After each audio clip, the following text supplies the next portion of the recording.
So I was going to mention something in the welcome that I didn't do. So I'm going to do it now, so it's being recorded and everyone will know this. You probably noticed Barbara's not here today. There's a rumor going around that she's away on family business. I started that rumor. And at this moment, I'm regretting it a little bit, even though we're not supposed to regret. But that wasn't a smart move, because I had the idea that someone might think that Barbara has been taking too much time off. Let me assure you that's not the case. Barbara's been administering this community for over 23 years. She has never taken a sabbatical. Most of my colleagues that I know have taken 2, 3, 4, 5 months off. Some of them took sabbaticals and then said they weren't going to come back. That has never been Barbara's way. You know, when she and I go down to the beach and take 10 days, it goes over a Sunday, and many of those she has gotten on a plane and flown from South Florida back here to give the talk on Sunday. I told her I wouldn't do that. But she has that level of commitment to this community. I think I just may have said that I don't have commitment to this community, but I do. Forgive, right? Okay. But I just wanted to acknowledge her. She's with her family, her son and daughter-in-law and 2 grandsons. One of them's 14, getting ready to go into high school, looking at maybe going to a high school in Raleigh. And so she's saying not many more chances like this. They're growing up so fast. So that's where she is, doing exactly what she needs to be doing. And we're doing the same. Okay. Yay. Yeah, let's acknowledge Barbara. Thank you.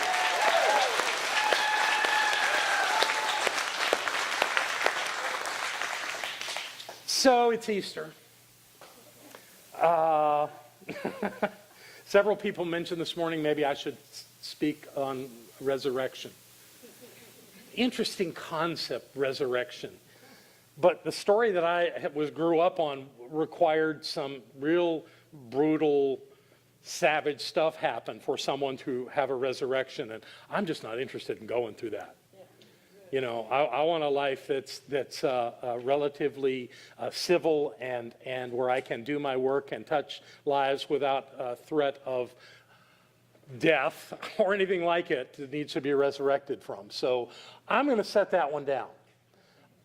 I have found, though, that one thing that's good to talk about around Easter, because I have these things about Christianity that I'm still working out, it's good to remember that throughout the world, there are practices of religious faiths and philosophies to help life get better. And one of the things that is embraced by the science of mind is that there's truth in every faith.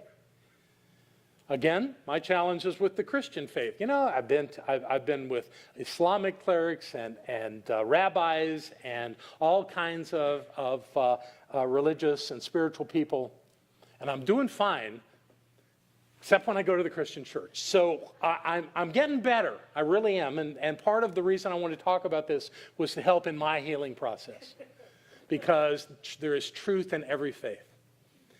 Not always that apparent if you watch the news or if you just hear things about other faiths.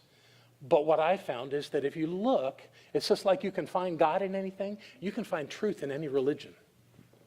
And that's what I want to talk about today. So we're going to go through kind of a series of things where we can look at where we align with these faiths. Some of them ancient, and you have probably heard science of mind called New Thought, ancient wisdom. Well, we get some of that ancient wisdom from the ancient religions. So having a connection there is valuable to us. And I don't want any of us to think that we have to be against any religion, because we don't. There are people that do things that we don't appreciate, and I think that's healthy, to not appreciate things that are dogmatic or that make life more difficult. But at the same time, at the essence of each of these faiths, there's something wonderful to know. So I'm going to start with the oldest one. There we go. Let's see if it'll hold. Very good. Hinduism, the oldest religion in the world, we believe, and the third largest. Still quite a few Hindus practicing in the world. So, and you'll notice that I'm not going to talk about any of the mythologies, because mythologies are things that were religion and then people figured out that wasn't real, so now it's just stories. But Hinduism is actually practiced, and there are some basic tenets, 4 fundamental Hindu principles. And the first one is dharma. I'm sure most of you have heard the word dharma. What it means is taking responsibility for one's role in life. That certainly aligns with science of mind, because we do want to take responsibility for our lives so that we can make our lives better. So that being the number one thing that Hindus look to, we look to that as well. Artha is the principle of prosperity. You think that aligns with us? You know, there's still people in this town that call this the prosperity church, and I like that. I like the prosperity more than the church, but the idea that we would seek to be prosperous is a Hindu principle. Wow, what a great thing to connect with. Kama, desires and passions, and not just having them, but achieving them and creating them into your life. And if you look on our back wall, the very last of the principles that we put on the wall back there is conscious creation. And that's creating the things that we desire and that we have passion around in our lives. So that aligns perfectly with the Hindu principles. And the final one is called moksha, and that's about freedom. Any questions? Do we not do the treatment for freedom every Sunday? And many of us do it every day because we believe in the idea of freedom, as do the Hindus. I think that's a perfect alignment. And one will tell you that Holmes studied a lot of Hinduism in developing the science of mind. So it can't be a surprise that it aligns. But we're going to keep going and see where else we align, because we do. Taoism.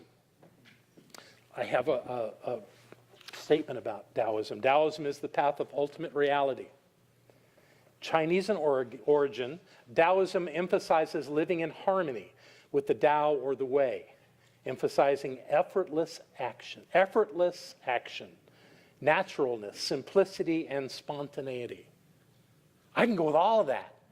What a lovely way to live your life. Here's an interesting thing that I found in my research.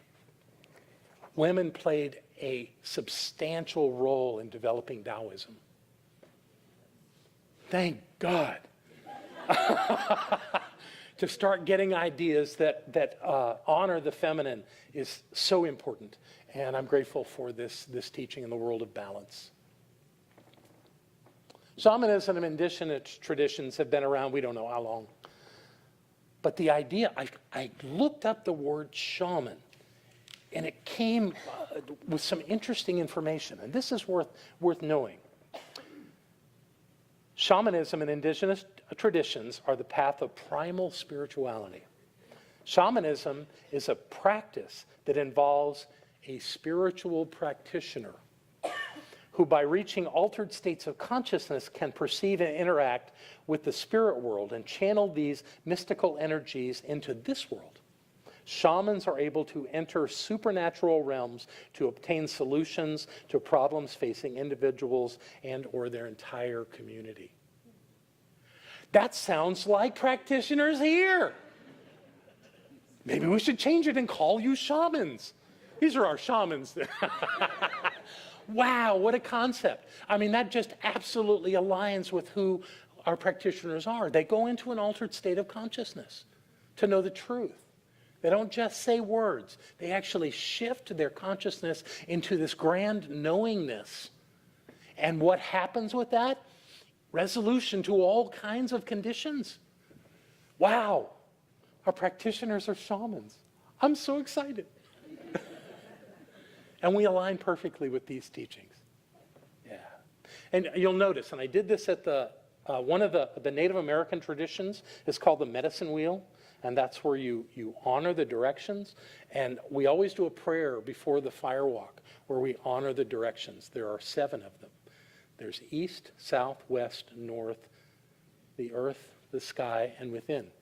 And we honor those, and I always make the point that we are not praying to a direction, we're praying in a direction. We're holding the qualities of that direction. And that's one of the great gifts that I've received from the Native American shamanism, is that when we recognize those different aspects of the spirit presence in our lives, that we get a holistic picture of what that is. And to end it with the seventh one, looking within ourselves, is so powerful to me. Okay, that's shamanism. Uh-oh. Judaism. The great monotheistic teaching. Let's see what I found on that. Judaism is the path of living according to sacred law. Now that may not sound like us, but let me read this to you. Judaic law embraces practically all areas of Jewish life and is the principal means by which Jewish people seek to bring the reign of God to earth. It provides a total guide to religious and ethical conduct involving ritualistic observance as well as individual and social ethics. Appropriate conduct is considered direct service to the divine. Now, that may not be exactly how we in the science of mind experience law, but we do experience law. We absolutely believe that there is a mechanism. It's hard to describe it because we really don't know how it works. But we do know that this law receives the impress of our thoughts. Whatever our thoughts are, the stuff we want, the stuff we don't want, and takes it and turns it into something that we can see and touch, taste, smell. And the thing that does that, that takes it from a thought to a reality, to a physical form in our lives, is law. It seems to me we ought to respect that, because it's not asking us if we really mean it. If we think it, and we think it in a way that it's a reality for us, it's a reality for us, and it's going to show up. How many times have you said, I knew that was going to happen? Whether you liked what happened or not, the law did that. So this sacred covenant with the law says, I'll be responsible in what I think.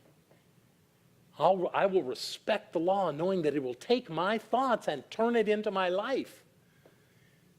I think that's pretty much akin to what the Judaic traditions are. Because they say that there's a law, and they live by it. We can do the same with our understanding of the law. Buddhism. The Buddha is said to have have been the one that created this. It probably took more than him, but the idea is that Buddhist is the path of liberation, because the intention of Buddhism is not to recognize a deity, but to live a sacred life, to live a full, meaningful life. That was what the Buddha was seeking to do. And he, as a model, came up with what they call, primary Buddhist practices. And we're back to Dharma. And yes, Buddhism came out of Hinduism, so no surprise. The idea of being responsible for your life is the key action of the Buddhist, is to be responsible. Be responsible. Pay attention. Do what is yours to do. There we go. Sangha, supportive community. And we have what we call Sangha circles around here, and they're groups of people that gather to discuss or to work on something. There may be a service element to it. Certainly, Thomas Young knows about that because his circle takes all of our pictures from our events and our things that are going on, and they go out into the woods and the waterfalls and different places for sun. Judith can tell you about sunrises. We have many ways that we express, and all of that adds to the community. So our Sangha circles are certainly in alignment with the Buddhist practice. Renunciation of cravings and attachment. Cravings is an interesting word. I think that the difference to me between desires and cravings is who's in charge. If you desire something, that's something that you're creating into your life, and the desire is only to point you in a direction. Desires do not manifest based on the desire. They manifest based on the believing that that is fulfilled. But cravings kind of control you. If you've ever been a smoker, how many other things are there in the world that human beings crave? That can get out of control. And then it's called addiction. So the Buddhists are saying, don't do that. And frankly, I think that's good advice for us as well, is to not get caught up in the cravings of life and to keep as detached a view of life as we can. Now, we engage in life, and I'm not saying don't engage in life, but there's times where it really makes sense not to get hooked by someone else's emotional state or their concerns. And that goes back to the victim, perpetrator, rescuer triangle. It doesn't work to play that game. So we detach from it, and we observe, and we love, but we don't get hooked. That's what they're talking about there. And that works for us as well. The practice of meditation. Many of our communities have regular meditations. For some reason, that hasn't caught on here, but meditation is a wonderful practice. And many people do it every day. So having that is in no way out of alignment with who we are as students of the science of mind. In fact, it's considered one of our practices. Maybe we'll do it more in the future. We'll see what happens. The cultivation of wisdom, loving kindness, and compassion. Wisdom, loving kindness, and compassion. I think those ideas fit very nicely into our expression of the science of mind. It is our job to be wise enough to know that the truth dwells within us. It is always our intention to be in a loving state and to love one another and to love life and to be compassionate for those that seem to be at odds in some way with life, but to hold that space to know that God dwells in them as well. So the Buddhist practices fit very nicely into the science of mind. Christianity. Buddhism is, of course, based on the life of the Buddha. And as I said early on, obviously that includes a lot of other ways of looking at how that has evolved over the thousands of years that it has been around. The same is true in Christianity. I do believe that there was a man called Yeshua ben Joseph. That's the best that we can figure his name was. Through the Latin and the Greek and all that, it's come out as Jesus of Nazareth. Okay, whatever you want to call him. There was somebody that initiated something. Now, are the things that are written in all the Gospels and all accurate and correct? I have issues with some of the stories. I think there's some mythology and all of that, where they brought a lot of different ideas together to try to make Jesus look more important. But it wasn't even Jesus that caused Christianity to grow. I've shared this before, but I find it profoundly valuable to understand that the growth of Christianity in the world, and it is the number one religion on the planet, was not necessarily the theology of Christianity. The idea of a deity having a son that was human and lived on the planet. That's not the place where it starts. The place where it starts is that Christians, in a time where survival was the primary way to be on the planet, just to stay alive, Christians were being happy. And it was bizarre to some people to see all these happy people when everybody else was just trying to make it through life. And they said, well, I want to be like them.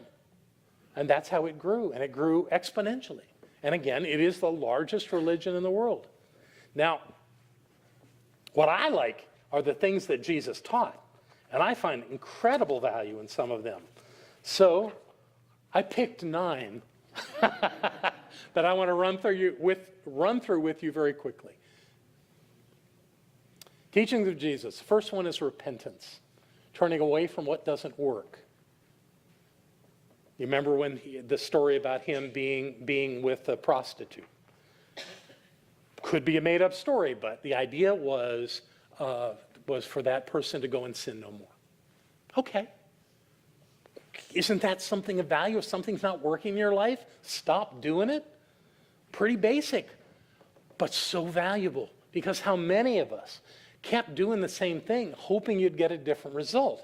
The definition of insanity. So Jesus was on to something, and he said, stop doing this thing that's not working. Do something else. He didn't tell him what else to do. He just said, stop doing that. Okay, basic idea that really does work in the science of mind as well as in Christianity. Live by Jesus' example. And you'll notice that there are reference points on there. I don't expect you to go home and look them all up, but they really are, and they're all in Matthew. So you don't have to even look beyond Matthew. But the idea of living by Jesus' example is when he said, these things and greater will you do. He didn't say, hey, I'm special, I'm different. He said, these things that I do, you will do, and greater things also. Wow. And my guess is that nobody had the nerve to make that up, that really was a quote from the man. Because he was out there doing amazing, miraculous things and wasn't holding on to them. He said that the Father does this through me. Now, we don't kind of go with the Father thing, but the idea that there is something within us that is that powerful that can create whatever we put our mind to is exactly where we are, and fully in line with who we have called the example, not the exception. So Jesus is right on with that. The kingdom of heaven is at hand. I think this one is often misinterpreted. But if Jesus said that, I don't think he was saying that heaven was on earth. I think he was saying that heaven is inside of us, in that place of peace, of centeredness, of compassion, of knowing the greaterness of who we are, the greatness of who we are. And that's the place where heaven exists. That's important. That's the life we're looking for. Not for some kingdom outside of ourselves, but that place within us that knows the truth. That's a perfect alignment with the science of mind. Be compassionate, help the poor, the downtrodden, and those who are outcasts. Pretty good idea. Pretty good idea to be generous in your life. To not hoard your good, but to share it with the world. So many of you are so generous with this community, and I acknowledge that every chance I get. And there's other things to do in the world. And I would guess if I asked you to raise hands, I won't.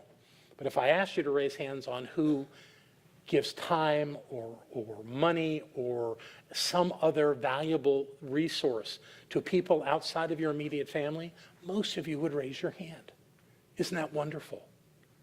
This was a teaching of Jesus because he saw the people that didn't quite get it yet. When he would tell his stories, his parables, as they said, he would tell his disciples that people are getting this at all kinds of levels.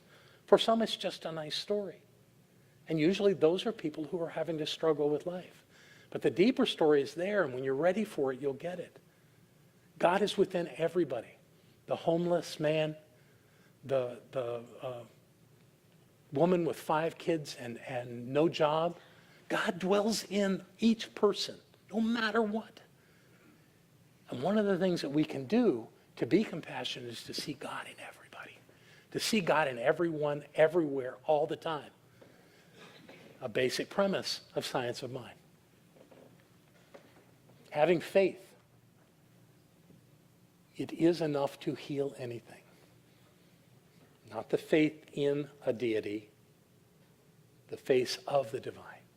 The faith of the divine is what creates that change. When we recognize who we are, and we know it with absolute certainty, and we proclaim something as being true, it's true. Just like the shamans do it.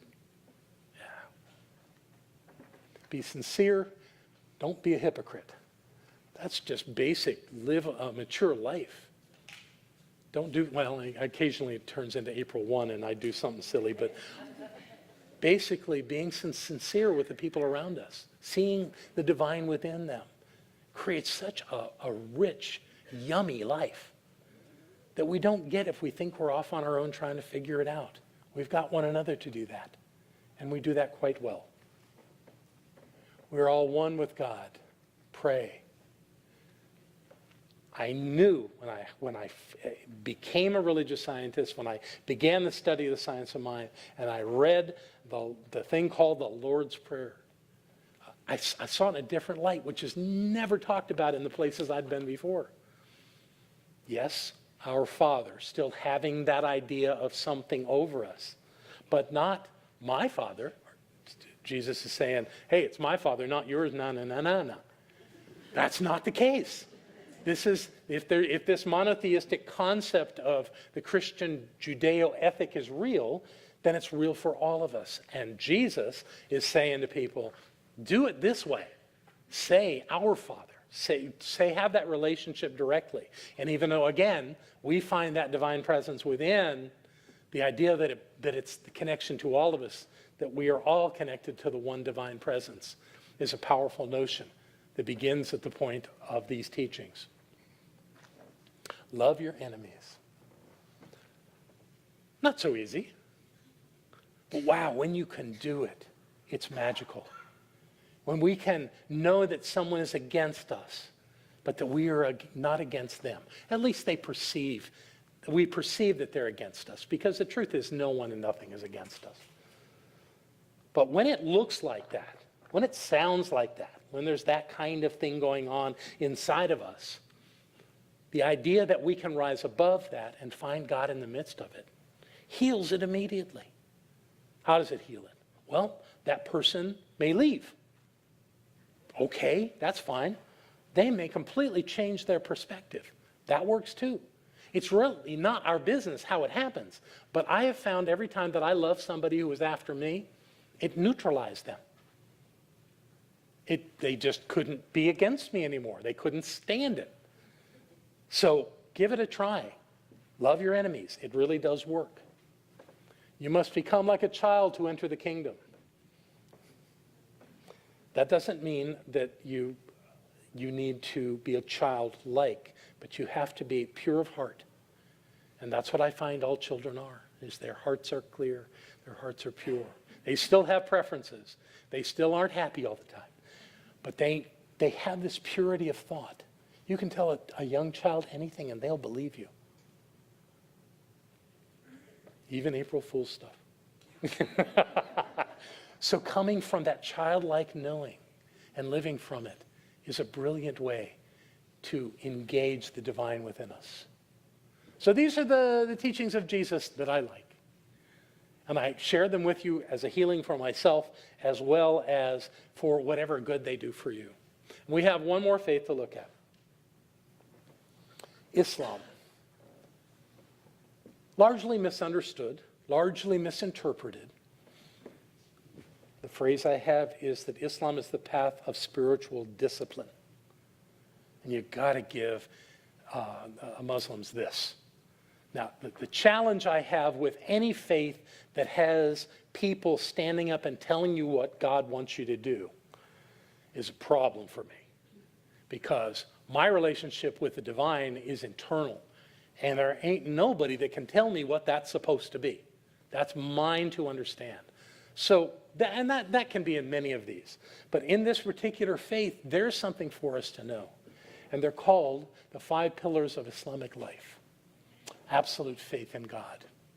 Now, the faith of the Muslim may be very different than the faith of a religious scientist or a student of the science of mind. But it's still faith.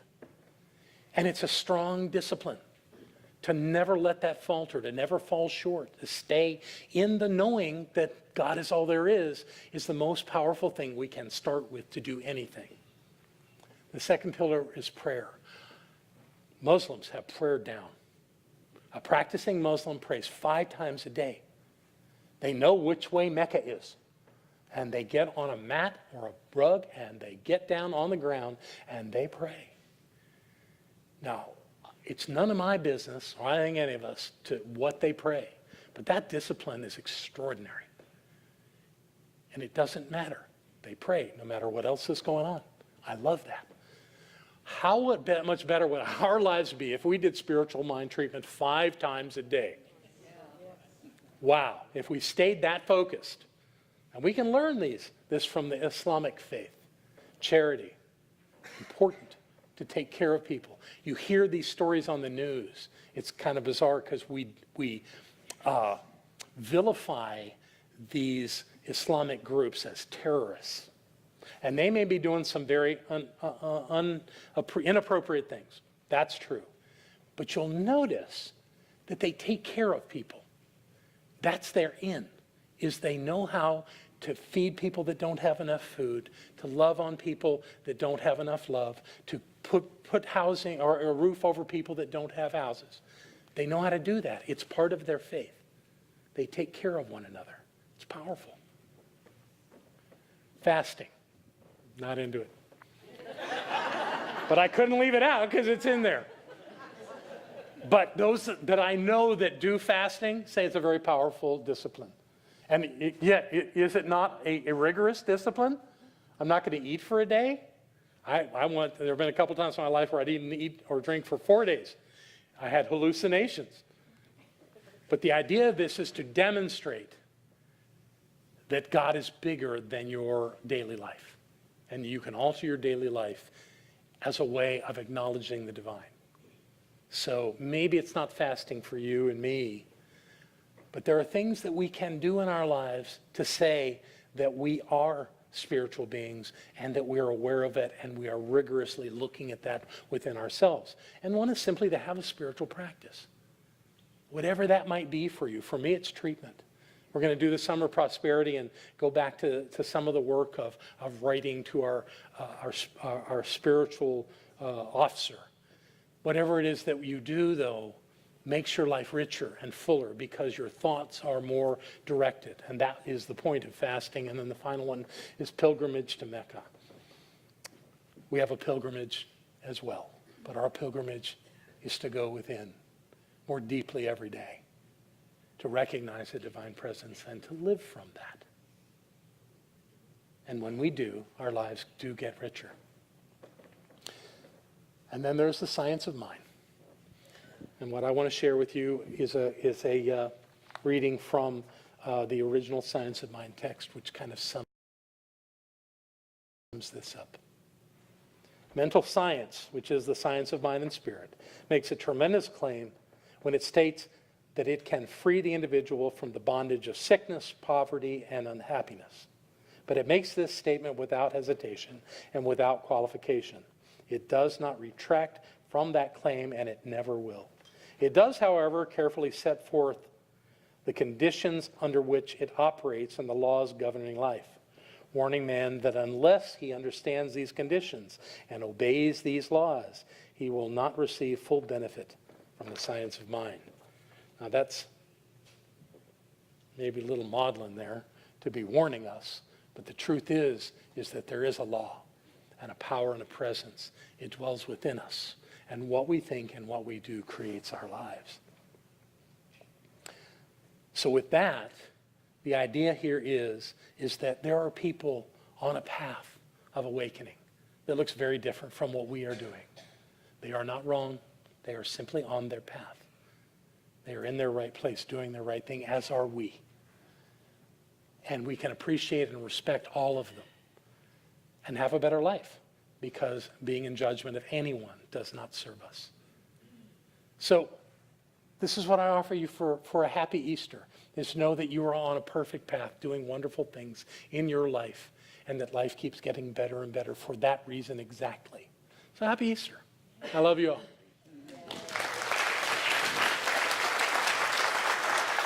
Thank you. Thank you.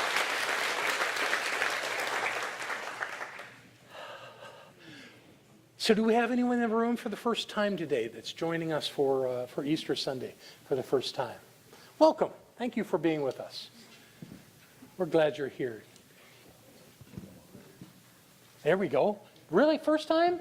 Oh, how wonderful. Thank you for being with us. That's wonderful. We're glad that y'all are here. Thank you for finding your way. I had this ridiculous idea that I've been talking about doing for years, actually. If you're interested, I would like to have my picture taken with you when you come through the line today. Just a smiley, happy picture, so that we can, so that I can send that to you as a memory of being with us today, and maybe a reminder to come back and give it a try again. So, and we also have a gift for you out on the welcome area out here. So please stick around for that, and join us for lunch. Please join us for lunch. We have lots and lots of food, and it's going to be a great experience today for lunch. All right. That being said, let's do our offering. Have our prosperity acceptors come up. Barbara would cringe that I said offering. It's a good thing she loves me. No, she's going to watch this. Trust me. Oh, good. We have like 18 people here, right? That work? All right. So I have this check that has shown up since we did our deposits on Thursday, and I invite you to take whatever it is you're giving today and hold it close to your heart. If you're one of those that supports this center by other means, electronic, mail, or otherwise, you may have a little card. Put that one next to your heart.